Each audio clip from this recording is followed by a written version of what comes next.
अल्लाह ताला ने फरमाया कि तुम दोनों की दुआ कबूल कर ली गई है, तो तुम अपने मुनसबी काम यानी तबलीग पर मुस्तकाम रहो। देखो यहाँ पर क्या है, इन्होंने जो बद्दुआ मांगी थी फिरौन के कौम के लिए, नूह अलैहिस्सलाम ने भी बद्दुआ मांगी थी, और यूनुस अलैहिस्सलाम ने मायूस होकर और उम्मत को छोड़कर चल दिए।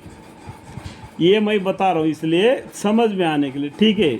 और हमारे मोहम्मद मुस्तफ़ा सल्लल्लाहु अलैहि वसल्लम को इतना तकलीफ़ें दिए, इतना मुसीबतें दिए, लेकिन कभी भी हमारे मोहम्मद मुस्तफ़ा सल्लल्लाहु अलैहि वसल्लम ने उम्मत के लिए बद्दुआ नहीं मांगी। उन्होंने यही कहा कि मैं इस दुनिया जहान वालों के लिए रहमतुल लिल आलमीन करके आया हूँ, जहमत करके नहीं आया। चाहे वो कितना भी तकलीफ़ दे, बर्दाश्त करे अल्लाह के हुक्म से, अल्लाह के सब्र के वजह से, लेकिन इनके औलाद तो ईमान तो लाएगी, ये उम्मीद था हमारे पैगम्बर सल्लल्लाहु अलैहि वसल्लम। ये समझाने के तौर पर मैं बता रहा हूँ, ठीक है। इस यहाँ पर वो लिखी हुई बात नहीं, अल्लाह मुझे माफ़ फरमाए, समझाने के लिए मैं कह रहा हूँ।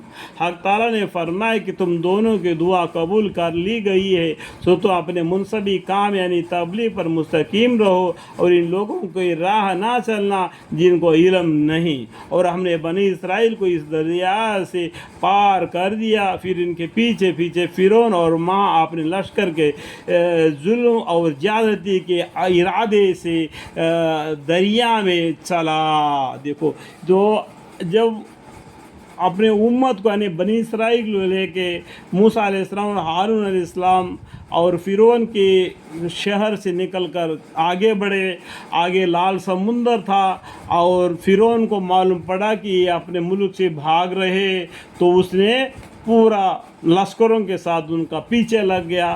तो मूसा अलैहिस्सलाम और उनके कौम बीच में थे मुसलमान, और आगे समुंदर था और पीछे फिरौन था। अब उनके वो जो ईमान लाए वो उन्होंने मूसा अलैहिस्सलाम से कहने लगे कि अभी तो हम फंस गए। तो मूसा अलैहिस्सलाम ने कह दिया कि आप डरो मत, हमारे साथ अल्लाह है, अल्लाह है, वो रास्ता दिखा देगा। तो उसके बाद में अल्लाह ताला ने क्या किया, दरिया को पर आसा मारने का हुक्म दे दिए। तो आसा मारना देरी था कि 12 रास्ते खुल निकले, 12 ख़ानदान वाले अपने अपने रास्ते से आराम से बाहर निकल जाए। और फिरौन ने ना सोचा ना समझा, ऐसा ही वो भी पानी में घुस गया, जैसा कि वो मोमिन लोग घुस गए थे, ये भी घुस गया। जो मोमिन लोग जाते थे रास्ता खुल जाता था, ये जब घुस जाते थे तो रास्ता बंद हो जाता था, तो पानी में पूरा गर्क हो गए। यहाँ तक कि जब डूबने लगा और सभी आदमी डूबकर मर गए, जब फिरौन भी जब डूबने लगा और मलाइक यानी अजाब यानी जान कब्जा करने वाले फरिश्ते नज़र आ गए, आने लगे, तो सरीम होकर कहने लगा कि मैं ईमान लाता हूँ। तो उस टाइम पर मूसा ये फिरौन कहता है कि मैं ईमान लाता हूँ। इतना दूर का ईमान लाना कहाँ तुम्हारे मैसर होगी कि पूरा ज़िंदगी तो अल्लाह की नाफरमानी में गुजार दिया। अभी जब पानी में डूबकर मरने का वक्त आ गया और मलाइक अज़ाब के नज़र आने लगे, तो सरीसीम होकर कहने लगा कि मैं ईमान लाता हूँ कि बजाय इसके जिस पर बनी इसराइल ईमान लाए कोई माबूद नहीं, और मैं मुसलमानों में दाखिल होता हूँ। इस तरीके से फिरौन ने डूबते हुए पानी में कहने लगा, जवाब दिया गया, आप ईमान लाता है जबकि मरने का करीब आ गया, और मायना अज़ाब से पहले सरकशी करता रहा और मफसदों में दाखिल रहा, अब नजात चाहता है।